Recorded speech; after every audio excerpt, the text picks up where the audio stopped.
Halo, selamat pagi adik-adik Semoga pada pagi hari ini kita tetap dalam keadaan sehat. Baiklah adik-adik, pada pagi hari ini kita masuk ke materi tentang SPT.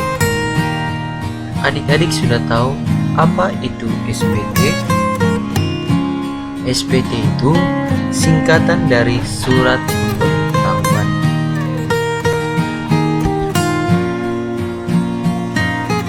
Apa Pak pengertian dari SPT itu? Nah, SPT merupakan singkatan dari surat pemberitahuan. Bagi mereka yang belum mengenal dunia pajak, istilah SPT sangatlah asing. Banyak dari mereka yang bertanya-tanya, apa sih SPT itu? Dan apa fungsi dari SPT itu? Nah, di sini Bapak akan menjelaskan pengertian SPT dan fungsi SPT. Pengertian SPT. SPT adalah surat yang oleh wajib pajak digunakan untuk melaporkan perhitungan dan pembayaran pajak. Objek pajak atau bukan objek pajak, harta dan kewajiban yang terutang menurut ketentuan peraturan perundang-undangan perpajakan yang tertulis dalam pasal 1 angka 11 KUHP.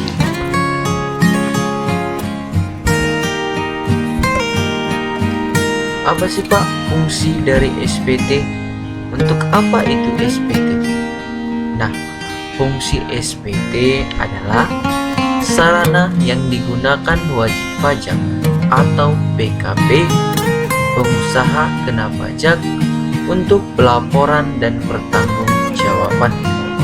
Fungsi pelaporan pada SPT dapat dibedakan menurut yang melaporkannya pada wajib pajak dan pada PKP.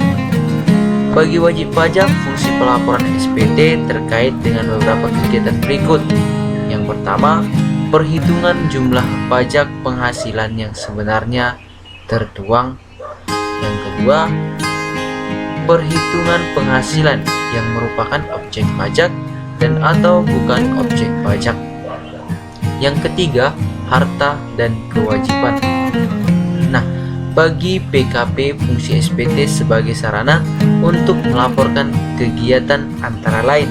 Yang pertama, perhitungan jumlah PPN dan PPNBM yang sebenarnya terutang, pengkreditan pajak masuk terhadap pajak keluaran.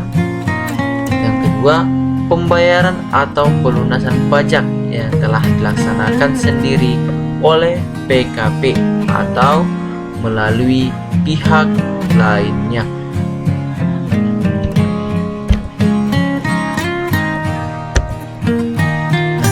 Bagaimana Pak tata cara pelaporan SPT itu? Nah, tata cara pelaporan SPT dapat dilakukan secara langsung atau secara elektronik. Nah, kita bahas kan sekarang pelaporan SPT secara langsung. Bagaimana sih Pak pelaporan SPT secara langsung? Nah, pelaporan SPT secara langsung dilakukan wajib pajak dengan mengirim SPT dalam bentuk formulir langsung, dalam bentuk KPP atau KP2KP atau melalui pos atau lainnya.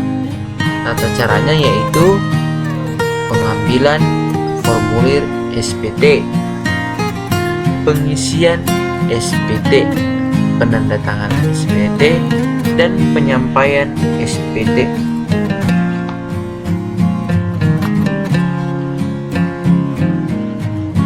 Nah, pelaporan SPT secara elektronik bagaimana Pak? Nah, pelaporan SPT secara elektronik dapat dilakukan melalui sistem e-filing. Pelaporan SPT lewat e-filing tetap harus melaporkan induk SPT-nya langsung pada KPP atau KP2KP dan akan diberikan tanda terima poin printout komputer.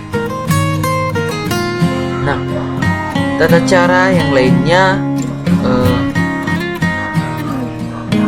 dapat kita lihat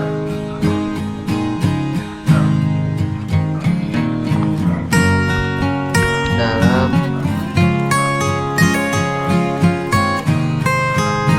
tata cara elektronik ini lebih gampang bagi yang mengetahui elektronik.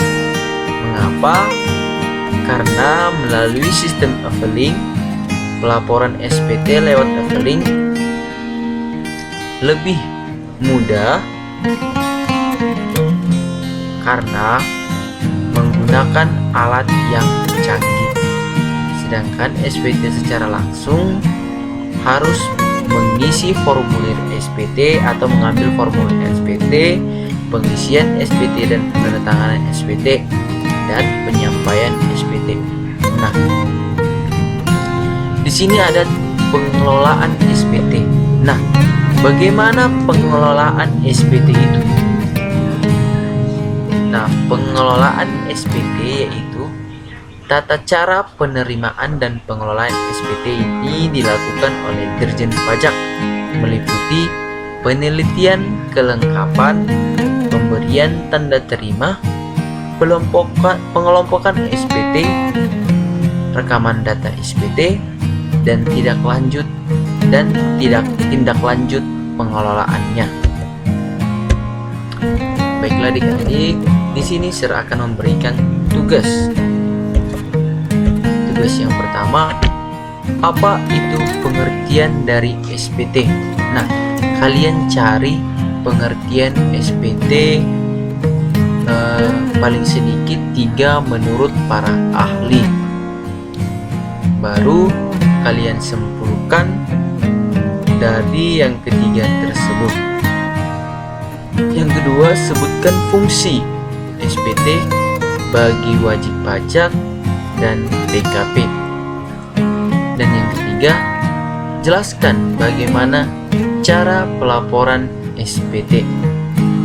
Nah, yang keempat ini agar kita lebih mudah membahasnya untuk pertemuan berikutnya, kalian boleh cari, sebutkan jenis-jenis SPT, sebutkan, jika boleh cari pengertian dari jenis-jenis SPT tersebut. Nah, baiklah adik-adik, sekian pertemuan kita pada pagi hari ini.